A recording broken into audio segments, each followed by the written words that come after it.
মুহাম্মদুর রাসূলুল্লাহ সাল্লাল্লাহু আলাইহি ওয়াসাল্লামকে খায়বারের যুদ্ধের পর ইহুদি মহিলা দাওয়াত দিলেন। আল্লাহ নবী মুহাম্মদুর রাসূলুল্লাহ সাল্লাল্লাহু আলাইহি ওয়াসাল্লাম সাহাবায়ে কেরামদেরকে সঙ্গে নিয়ে ইহুদি মহিলার বাড়িতে গেলেন, দাওয়াত কবুল করলেন। দাওয়াত খাওয়ার জন্য ইহুদি মহিলার বাড়িতে গেলেন। আর ওই ইহুদি মহিলার মনের মধ্যে ছিল, আখির নবী দুই আমের বাদশা নবী মুহাম্মদুর রাসূলুল্লাহ সাল্লাল্লাহু আলাইহি ওয়াসাল্লাম যদি সত্য নবী হয় তাহলে এই নবী ইন্তেকাল করবে না, এই নবী মারা যাবে না। আর ওই মহিলা গোশতের মধ্যে বিষ মিশিয়ে দিয়েছে, যদি আখির নবী গোশত খায় তাহলে যদি সত্য নবী হয় উনি মারা যাবে না, আর যদি সত্য নবী না হয় তাহলে সাথে সাথে তিনি ইন্তেকাল করবেন। মহিলার মন্তব্য ছিল খারাপ, ইহুদি মহিলার মন্তব্য ছিল খারাপ। আল্লাহ নবী মুহাম্মদুর রাসূলুল্লাহ সাল্লাল্লাহু আলাইহি ওয়াসাল্লাম সাহাবাদেরকে সাথে নিয়ে খানা শুরু করতে লাগলেন। আল্লাহ নবী মুহাম্মদুর রাসূলুল্লাহ সাল্লাল্লাহু আলাইহি ওয়াসাল্লাম বিসমিল্লাহির রাহমানির রাহিম বলে খানা শুরু করলেন।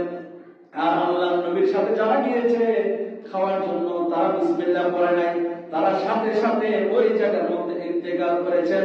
ইন্না লিল্লাহি ওয়া ইন্না ইলাইহি রাজিউন। কিন্তু আল্লাহ নবীর কিছু হয় নাই, কারণ আল্লাহ নবী বিসমিল্লাহ বলে খানা শুরু করেছেন। বিসমিল্লাহর কতটুকু পাওয়ার, বলি সুবহানাল্লাহ। আল্লাহ নবী মুহাম্মদ রাসূলুল্লাহ সাল্লাল্লাহু আলাইহি ওয়াসাল্লাম বিসমিল্লাহ বলে খানা শুরু করলেন। বিষ আল্লাহ নবীকে আক্রমণ করতে পারে নাই। ইহুদি মহিলা এই দৃশ্য দেখে আমার নবীকে বলতেছেন, ইয়া রাসূলুল্লাহ, ইয়া হাবিবাল্লাহ, আমি বড় অন্যায় করেছি, বড় অপরাধ করেছি, বড় জুলুম করেছি, আপনি আমাকে এখন পড়াই দেন লা ইলাহা ইল্লাল্লাহু মুহাম্মাদুর রাসূলুল্লাহ। ইহুদি মহিলা আল্লাহর নবীর কাছে ইসলাম কবুল করলেন, সঙ্গে সঙ্গে মুসলমান হয়ে গেলেন। বলি সুবহানাল্লাহ। হযরতে নূহ আলাইহিস সালামের যুগে একজন ব্যক্তি, তার নাম ছিল উস, এত শক্তিশালী ছিল এবং অনেক লম্বা ছিল। হযরতে নূহ আলাইহিস সালাম নৌকা নির্মাণ করার জন্য, নৌকা তৈরি করার জন্য চারখানা কাঠ সংগ্রহ করার জন্য বললেন। আর উস নামক ব্যক্তিকে বললেন, সাগরের মাঝখানে একটি কাঠ রয়েছে, তুমি ওই কাঠ আমার কাছে নিয়ে আসো, আমি নৌকা তৈরি করব, আমি নৌকা নির্মাণ করব। আর ওই উস নামক ব্যক্তি আল্লাহর নবী নূহ আলাইহিস সালামকে শর্ত দিলেন, আমি আপনার সব কাজ করে দিতে পারবো, আপনি আমাকে একবেলা পেট ভরে খানা খাওয়াইতে হবে, আপনি আমাকে একবেলা খানা খাওয়াইতে হবে। আল্লাহর নবী নূহ আলাইহিস সালাম বললেন, ঠিক আছে, আমি তোমাকে খানা খাওয়াই দেব, তুমি তোমার শর্ত আমি মেনে নেব।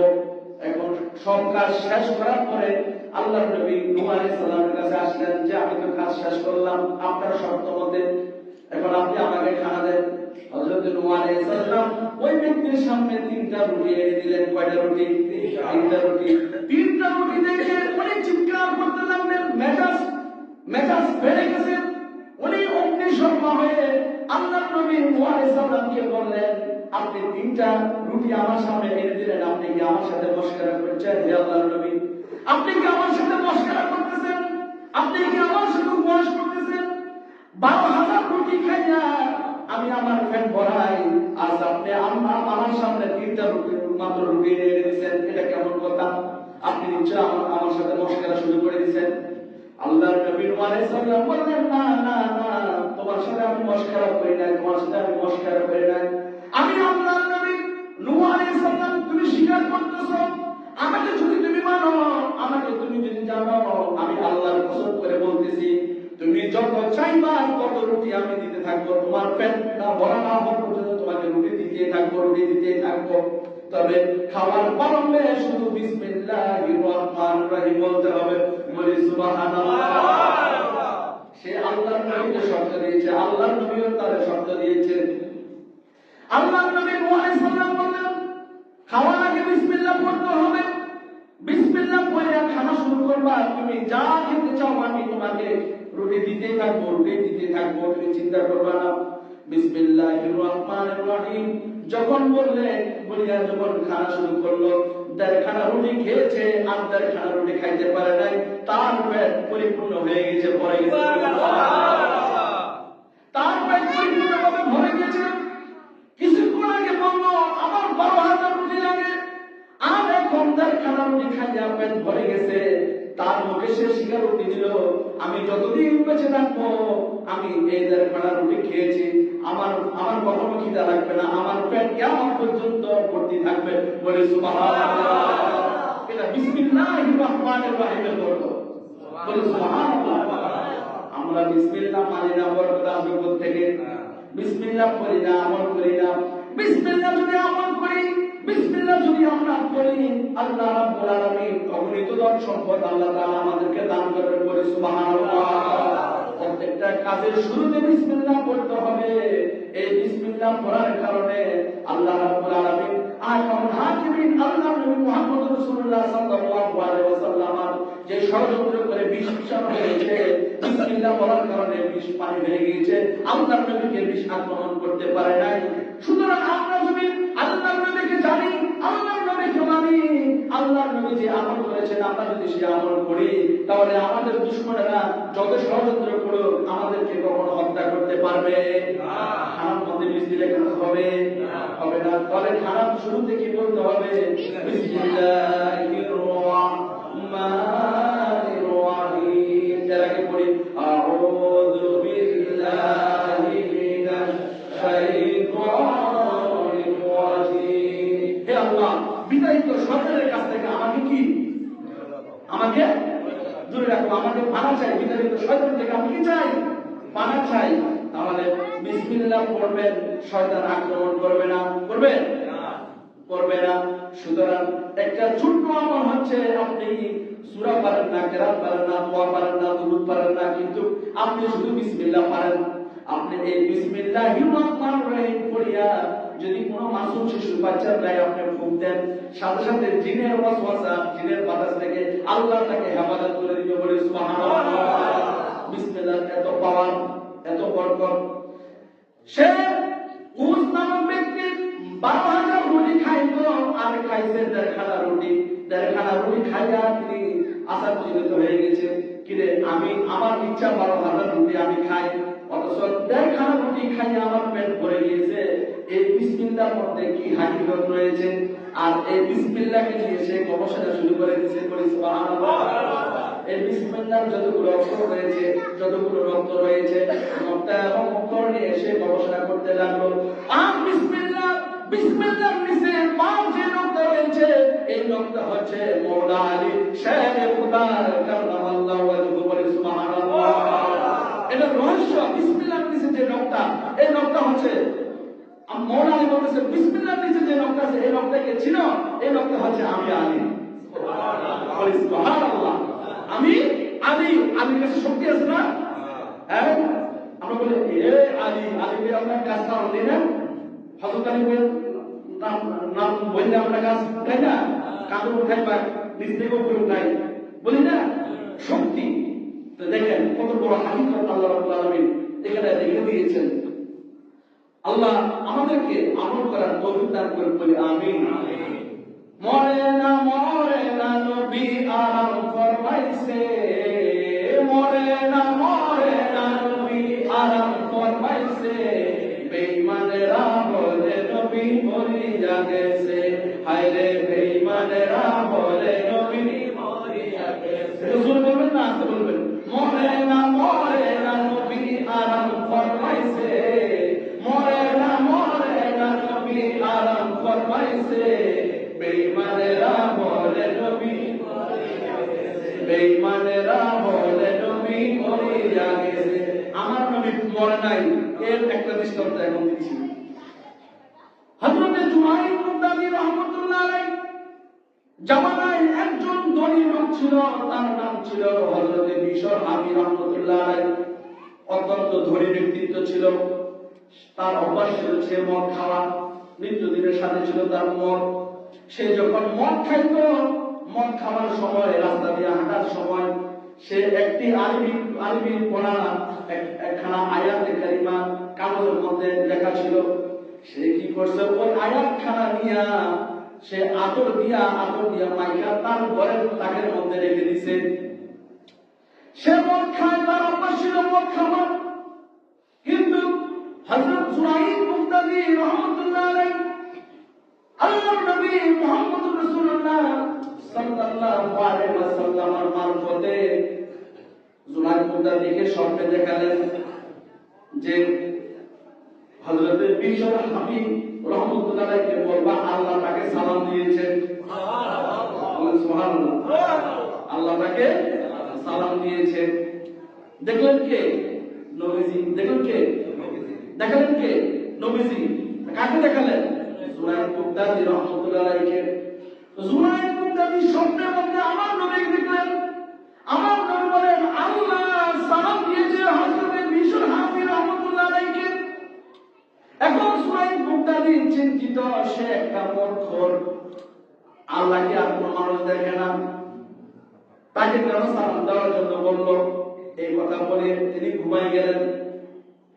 আবার আল্লাহর নবী মুহাম্মদুর রাসূলুল্লাহ সাল্লাল্লাহু আলাইহি ওয়াসাল্লাম স্বপ্নের যুগে জুনাইদ বুগদাদি রাহমাতুল্লাহ আলাইহি বলেন আল্লাহ বলেছেন হযরত বিশর হাবিব রাহমাতুল্লাহ আলাইহি সালাম দিতে।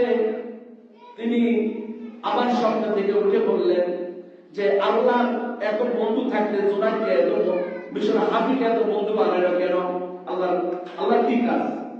সে মদ খায়, মাতলামি করে, অথচ তার বন্ধু হিসেবে গ্রহণ করতে চায় আল্লাহ। এটা কেমন কথা? জুনাইদ বুগদাদি ঘুমায় গেলেন।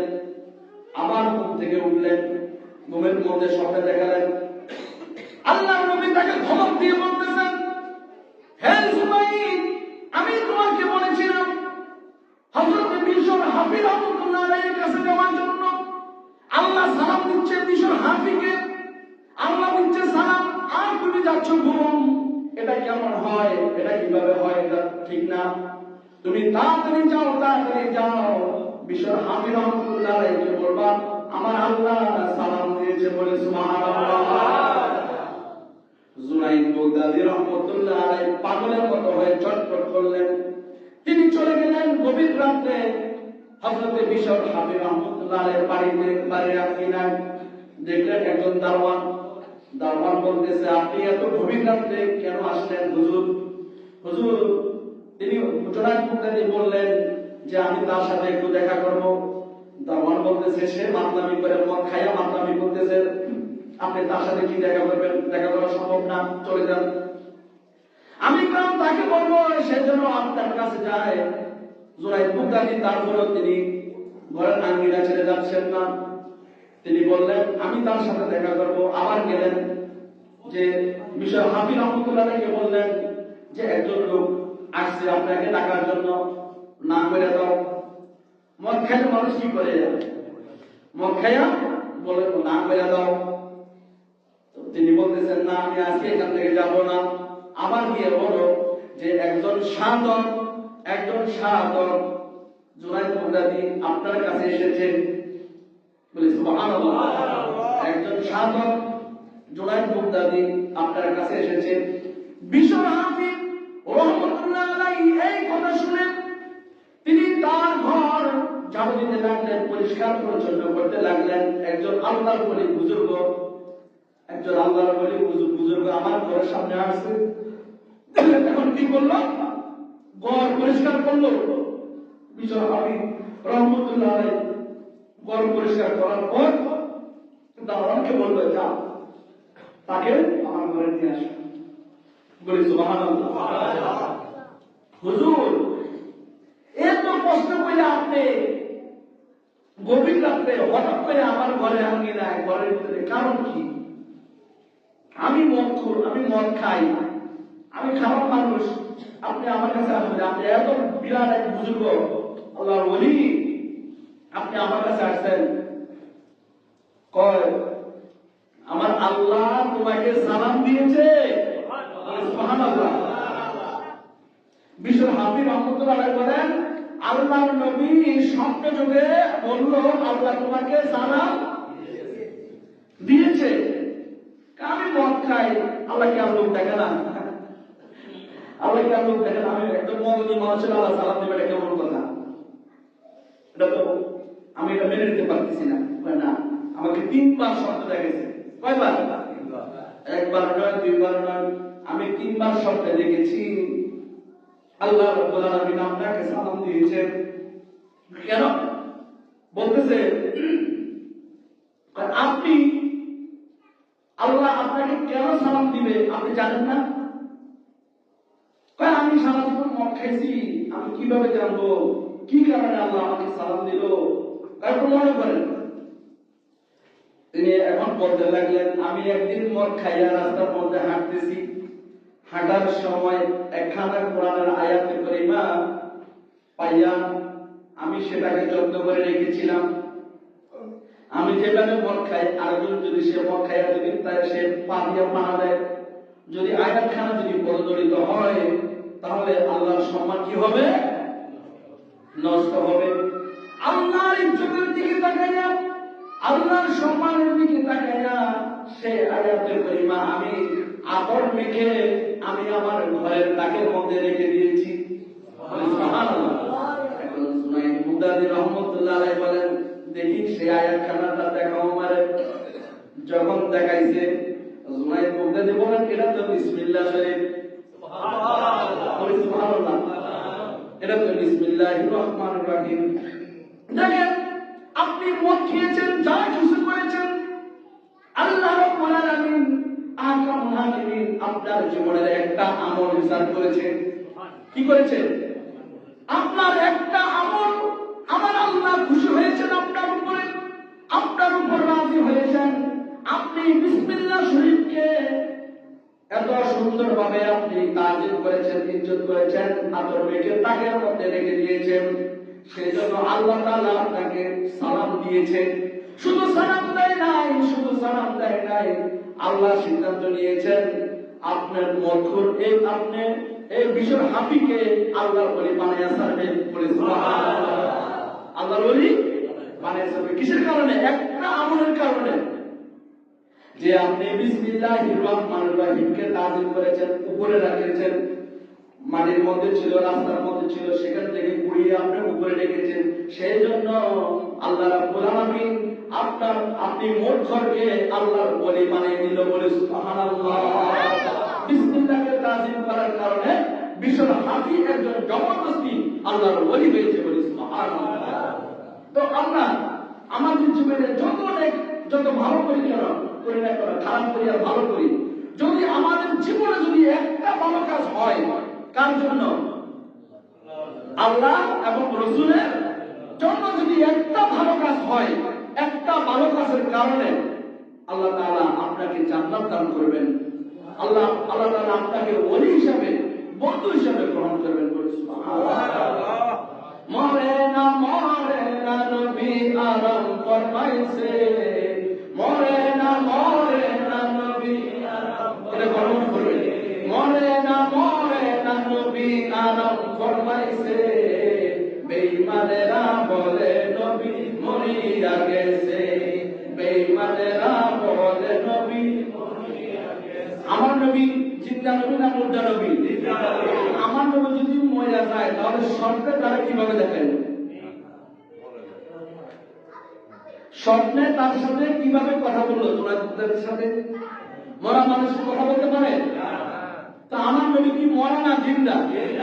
তো বেঈমানেরা বলে আমার নবী মরে গেছে, কিন্তু নবী মরে নাই, নবী আরাম ফরমাইছে।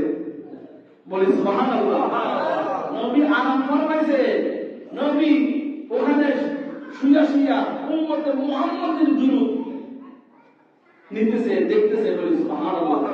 নবীর উম্মতেরা দুরূদ কে কিভাবে পড়ে, কে কোন আদব দিয়ে পড়ে, আল্লাহর নবী সব কিছু দেখে। বলি সুবহানাল্লাহ। এতে কোনো সন্দেহ নেই। আর সন্দেহ থাকলে ঈমান কি থাকবে না, ঈমান গেছে, ঈমান থাকবে না। এই জন্য আমাদের এই শিক্ষা থেকে শিক্ষা অর্জন করতে হবে। আমরা দুনিয়ার মধ্যে যতদিন বেঁচে থাকবো, একটা ভালো কাজ করি, একটা ন্যায়ের কাজ করি। ন্যায়ের কাজ যদি করি, তাহলে এই একটা নেকের বিনিময়ে আমার বেলা পার হয়ে যাবে। বলি সুবহানাল্লাহ। দেখেন, অনুতপ্ত করতে হবে, অনুশোচনা। আমরা যদি সারাক্ষণ যদি মানুষের জীবন নিয়ে থাকি, সারাক্ষণ যদি মানুষের বদনামি করি, এটা আল্লাহ তো আমাদেরকে সারাক্ষণ মানুষের জীবনের জন্য পাঠায় নাই, পাঠাইছে? আরে বাবা, আপনার জ্ঞান আছে, হুঁশ আছে, সব কিছু আছে, আপন দিয়েছেন, সব কিছু দিয়েছেন কে? আল্লাহ। এটাকে শব্দ বাহার করুন। অমুকের কাছে যেতে হবে, অমুকের ধর্ণা দিতে হবে, অমুকের ইয়া করতে হবে, দরকার কি? দরকার আছে? আপনার বুদ্ধি দিয়ে আপনি চলুন, আপনার জ্ঞান দিয়ে আপনি কিভাবে আপনার সংসারকে সাজাবেন, সামাজিক জীবন, রাষ্ট্রীয় জীবন, সাংসারিক জীবনকে কিভাবে সাজাবেন, আপনার জ্ঞান দিয়া আপনি নিজেকে কি করতে হবে? আগাইতে হবে।